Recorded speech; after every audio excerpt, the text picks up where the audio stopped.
ओंकारेश्वर मधील दुसरा दिवस. सूर्यनारायणाचे दर्शन खूप छान झाले. रूमवरती अंघोळ न करता नर्मदा नदीमध्ये खूप छान अंघोळ केली. चंदनाचा टिळा लावून ओंकारेश्वर पर्वतावरील आदि शंकराचार्यांचा स्टॅच्यू, शंकराची भव्य मूर्ती आणि हा पर्वत 8 ते 9 किलोमीटर आहे. ही प्रदक्षिणा पूर्ण करण्यासाठी 2 ते 3 तास लागतात.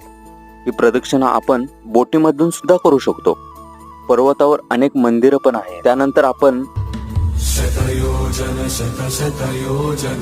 येथे जवळच नर्मदा कावेरी संगम पण पाहण्यासाठी जाणार आहोत. हे पाहण्यासाठी आपण पर पर्सन 100 रुपये बोट घेते आणि पूर्ण पर्वत फिरण्यासाठी आपल्याला 2,500 रुपये द्यावे लागतात. थोडं बार्गेनिंग केल्यानंतर कमी पण होत. तेथे जवळच ओंकारेश्वर डॅम पण आहे. हे सर्व पाहून खूप मनाला भारी वाटलं आणि परत एकदा शांतीचे प्रतीक असलेल्या ओंकारेश्वराचं दर्शन घेतलं आणि निघालो इंदोर दौऱ्यासाठी.